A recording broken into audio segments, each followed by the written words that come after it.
Olá, amigos! Está no ar Sindicep Entrevista, um espaço para a discussão de temas relevantes para os servidores públicos e toda a sociedade. Você pode acompanhar em nosso site e em nossas redes sociais. E agora, também pela TV Alternativa, canal 19.1, aos sábados 10h30 e reprise aos domingos também às 10h30. No programa de hoje, vamos receber o presidente do Sindicep de Mato Grosso e secretário de Relações do Trabalho da Condicef, Carlos Alberto, e o diretor jurídico do Sindicep Maranhão e secretário de Formação da Condicef, José Figueiredo. Na pauta, perfil profissiográfico previdenciário, o PPP, aposentadoria especial e abono de permanência. Figueiredo, Carlos, sejam bem-vindos ao nosso programa. Obrigado, Ricardo. É sempre um prazer comparecer a este programa. E hoje nós estamos com uma figura ilustre aí, né? Que é o Carlos Alberto, presidente do Sindicep Mato Grosso e diretor da Condicef. Eu tenho orgulho de ter participado de algumas lutas com o Carlos no desgoverno passado. Dentre elas eu vou destacar a PEC 32, que era de forma administrativa, e a aprovação da PEC 101. Carlos, sinta-se abraçado por todos os servidores públicos aqui do Maranhão. Seja bem-vindo ao nosso programa. Bom dia aí, o Figueiredo, ao colega aí do lado que eu... Ricardo. Peço desculpa desde já. Ricardo? Ricardo, isso. Isso, Ricardo, desculpa, não foi meu nome, não veio bem. Mas dizer para vocês que é uma satisfação muito grande estar aqui conversando com vocês por um tema tão relevante que é esse, que é o PPP, que foi uma luta muito grande nossa, né? E, quem sabe, está chegando ao fim. Que bom. Carlos, esse assunto é muito importante para a gente, e eu queria que, primeiro, tu explicasse para a gente o que quer dizer PPP, de fato. Perfil psicográfico previdenciário, tá? Isso é um documento exigido para averbar o nosso tempo insalubre, o tempo que os servidores trabalharam em áreas inóspitas, né? Eu falo aqui por Mato Grosso, que eu tenho bastante... A área de Peixoto de Azevedo, que era uma região que nós chegamos a ter mais de 200 mil casos de malária no ano. Então, esse perfil é muito importante. E a nossa instituição não fazia, né, esse perfil. E agora, como nós conseguimos, aí, através do mandado de injunção 880 da Condicef, o reconhecimento, tá, por parte do Supremo aí, da averbação desse tempo insalubre, da aposentadoria especial para o servidor, mas mesmo a gente tendo esse reconhecimento do Supremo, nós tivemos muita dificuldade e continuamos tendo muita dificuldade com o nosso órgão, o Ministério da Saúde, na resolução desse problema com os servidores. Tá, Carlos, assim, a gente também tem esse problema aqui, né, no Maranhão, mas normalmente o servidor, ele se preocupa muito com o tempo. Quanto tempo, né? Como é que isso... Primeiro, assim, o que eu queria saber? Como chegou, de fato, essa demanda ao sindicato, né? E quanto tempo levou esse processo, desde a entrada até agora, com o reconhecimento dessa causa? Já tem mais de 8 anos, né? 10 anos, mais ou menos, desde lá para cá, que nós estamos aí nessa luta para esse reconhecimento. A gente já vem com essa luta de muito tempo, viu, Ricardo? Eu lembro que nós já fizemos audiência pública aqui, mas isso já faz, eu acho que uns 15, 20 anos, com o doutor Giovannini, onde é médico do Ministério da Saúde, e ele colocou que nessa luta nossa aí, os servidores, aquela questão aí, já entra até na questão dos intoxicados, né? Que também faz parte desse PPP, que deveria ter levado em consideração essa situação. Onde Giovannini disse abertamente para nós que os servidores não estão intoxicados, eles estão contaminados, que para nós não vemos diferença nisso. Mas o que isso tem a ver com o PPP? Tem a ver que desde aí para cá, desde essa época, o Ministério já deveria estar fazendo esse perfil psicográfico previdenciário do trabalhador, para que quando chegássemos nessa época, a gente não ficar desesperado igual nós estamos. E os servidores aí, aqui fala pelo estado de Mato Grosso, está morrendo bastante, e todos têm o nexo causal com o uso desenfreado de inseticida, essa questão toda. Então, a gente quer o reconhecimento do Ministério da Saúde. Nós conseguimos judicialmente, e o estado de Mato Grosso, acredito que estamos saindo da frente, devido a uma pressão que nós fizemos junto ao núcleo do Ministério da Saúde, e que na semana passada até nós fizemos um vídeo aqui junto da Codicef, eu, Sérgio Ronaldo e a Jussara, para passar essa notícia boa, porque a gente vinha sofrendo uma pressão muito grande lá em Mato Grosso, e o chefe do Recursos Humanos lá nosso, da gestão, me ligou aqui e disse que estava tudo resolvido esse problema, até porque quando ele não tinha resolvido, ele falou porque faltava 2 laudos, né, de 86 e 87, mas isso não era problema nosso, era problema da instituição, tá? Para estar resolvendo esse problema. Tá, porque assim, é importante a gente destacar, né, a necessidade desse PPP, porque no caso dos servidores do Ministério da Saúde, até por falta de concurso, a maioria já tem tempo e idade para se aposentar, e poderiam ter feito isso antes, né, pelo regime especial. É isso que o cerne da questão é exatamente isso, é o direito à aposentadoria por tempo especial, não é isso? Isso. É esse direito que a gente está buscando. Que ficou prejudicado para todos os servidores.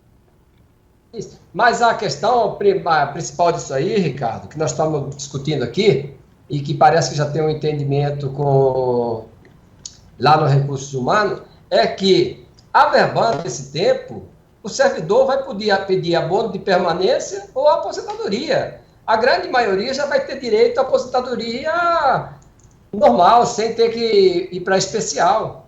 Então, a gente está lutando para isso. A aposentadoria especial vai ser consequência para aqueles que ainda não conseguiram o tempo normal, aí pode fazer essa opção. Mas a grande maioria vai dar preferência pelo abono de permanência, né? A partir de ter um abono de permanência, você aposenta a qualquer momento, qualquer hora, sem ter que ficar cumprindo mais requisito nenhum, né? Agora, só uma dúvida, Carlos. Para quem tem esse direito, por exemplo, quem averbar agora, aí já tinha esse direito, aí foi considerado que ele já tinha esse direito há 5 anos, por exemplo, ele vai ter direito a essa devolução do que foi pago?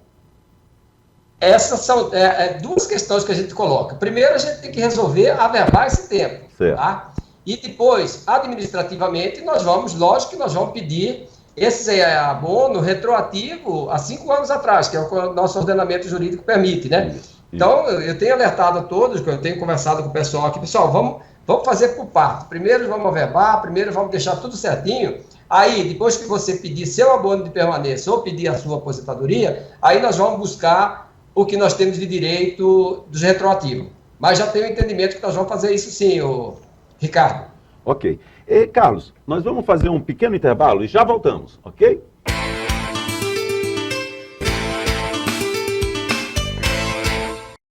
Estamos de volta com o presidente do Sindicato de Servidores Públicos do Mato Grosso, Carlos Alberto.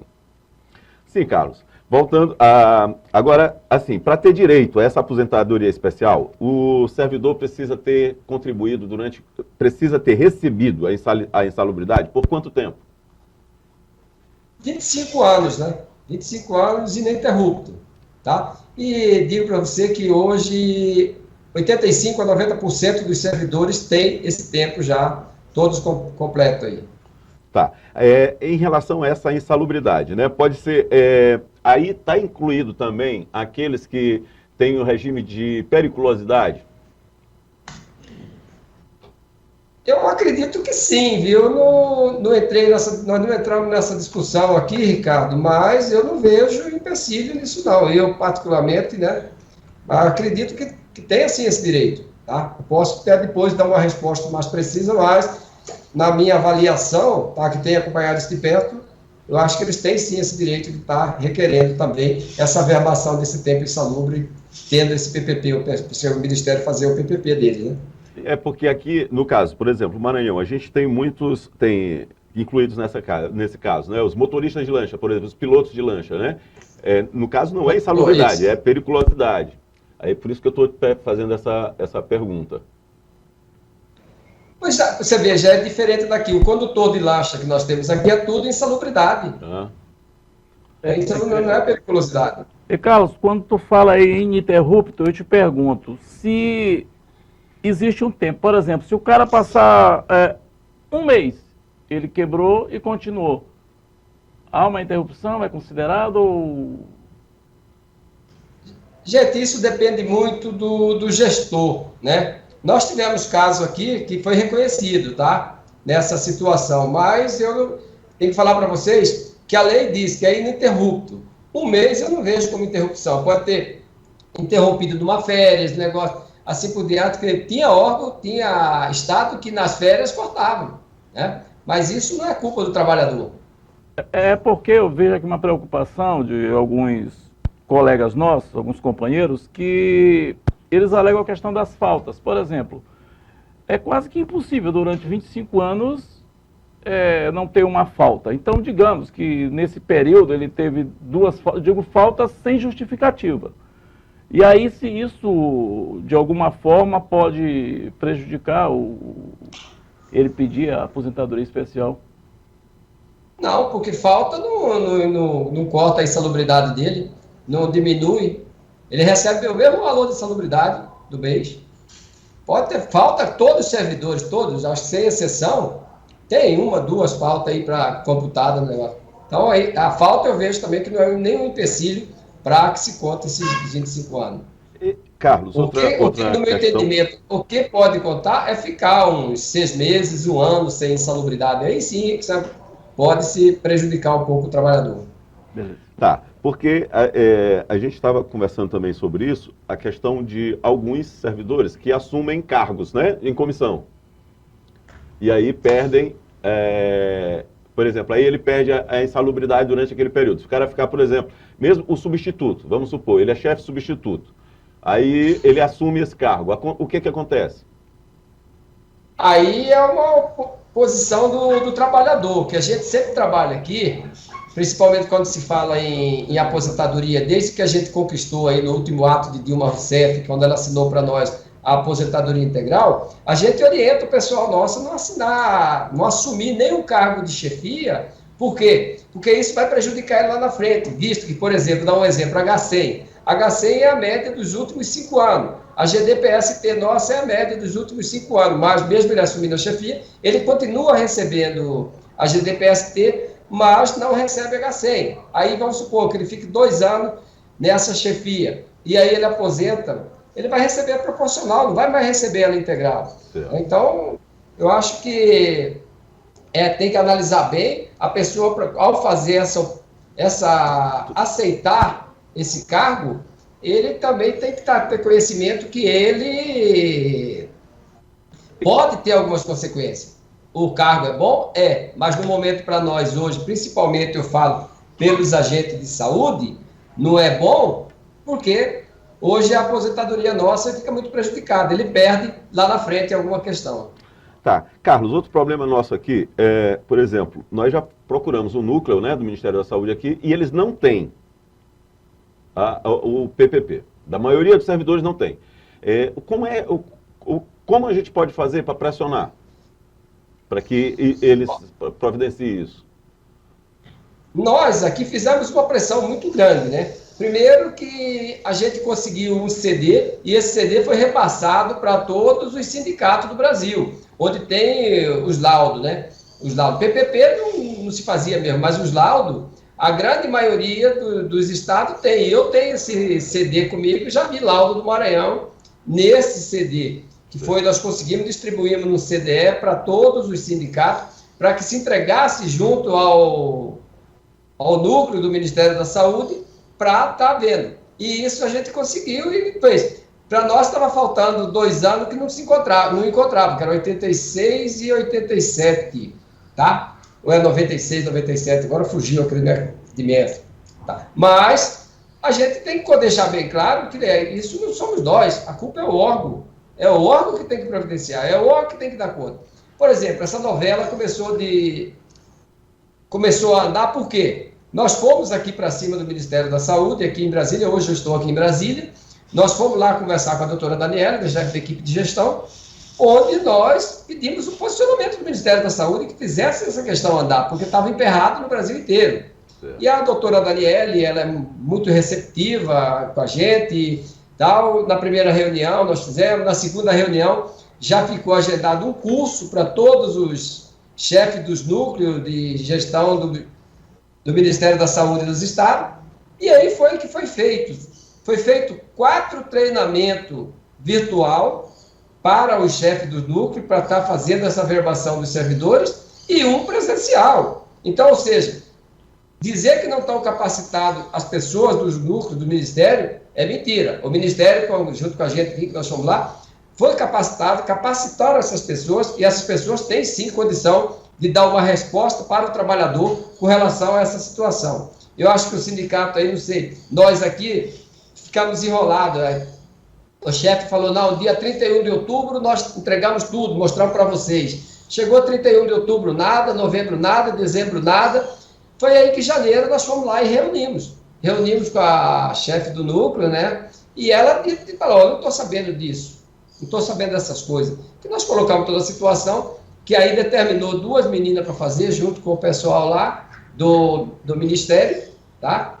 E, graças a Deus, espero que lá tenha resolvido, porque eu vou chegar daqui de Brasília, na segunda-feira eu vou no Ministério para ver o desenrolar dessa situação, porque o pessoal está me cobrando e eu só falo, espero chegar aí, segunda-feira eu vou no núcleo, porque o chefe nosso ligou e falou que está tudo resolvido. E eu pus em viva voz, tá? Viva voz, aqui as pessoas da Codicef que estavam do meu lado, todas escutaram, tanto é que, pessoal, nós decidimos fazer um vídeo justamente para falar dessa vitória nossa lá. Mas eu espero que se tenha resolvido.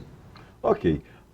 Carlos, o tempo da gente está acabando, eu queria te agradecer a presença e essas informações, tá? Muito obrigado, e a gente precisa ter mais contato. Estamos à disposição. A hora que precisar aqui, essa semana foi uma semana que estou aqui há 2 semanas em Brasília, nós estamos aqui trabalhando pesado nessa questão da extinção da FUNASA, né, pegando fogo, nós construímos até um dossiê aqui, que foi encaminhado, que está subsidiado, a gente pode dar uma outra oportunidade falando sobre isso também. Ok, obrigado. Eu coordenei de perto esse trabalho aqui. Vamos fazendo um pequeno intervalo e já voltamos.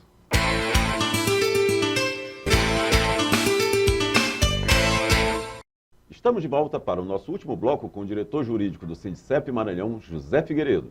Figueiredo, a situação em Mato Grosso está resolvida. E no Maranhão? Já tem alguma ação sobre esse tema? Não, Ricardo, nós não temos nenhuma ação, mas agora, diante de tudo que o Carlos Alberto trouxe para a gente, lá do Mato Grosso, eu acredito que nós vamos sentar, analisar toda a situação e já começar a dar entrada nessas ações. Aqui, o sindicato já tem uma ideia de quantitativo de servidores que se enquadram nessa condição? Não, é difícil o quantitativo te dizer assim. Eu posso dizer assim um percentual em cima de todos que estão na ativa. Eu acredito que 60% das pessoas que estão na ativa tenham direito a essa aposentadoria. Até porque, né, Figueiredo, a média de idade do servidor público está muito alta, né? Inclusive, já são 7 anos aí praticamente sem concurso. Na maioria dos órgãos, no caso específico do Ministério da Saúde, FUNASA, é desde 2010, não é isso? O último? Da FUNASA, sim, em 2010, mas no caso do Ministério da Saúde... É mais recente. Então... Pois é, mas então, isso significa que o corpo de servidores já é bem idoso. E nesse caso específico, né, que trata da aposentadoria especial, deve aumentar bastante esse número, né? Não, com certeza. A gente vê, quando a gente fala da idade do servidor, do Ministério da Saúde, dificilmente, Ricardo, tu vai encontrar servidores abaixo de 55 anos. Pode encontrar, mas são pouquíssimos. Então, todos já estão com a idade um pouquinho avançada e que cumpre os 25 anos que o Carlos Alberto trouxe para a gente aqui. Então, acho que vai ser bem tranquila essas ações. Tá. E me diz uma coisa. Aqui também a gente trata do plano de saúde, né, para a categoria. A gente tem esse caso específico, tem essa demanda por conta principalmente dos servidores da FUNASA que trabalharam com inseticida, né, sem EPI, sem nada. Como é que está o trâmite desse processo?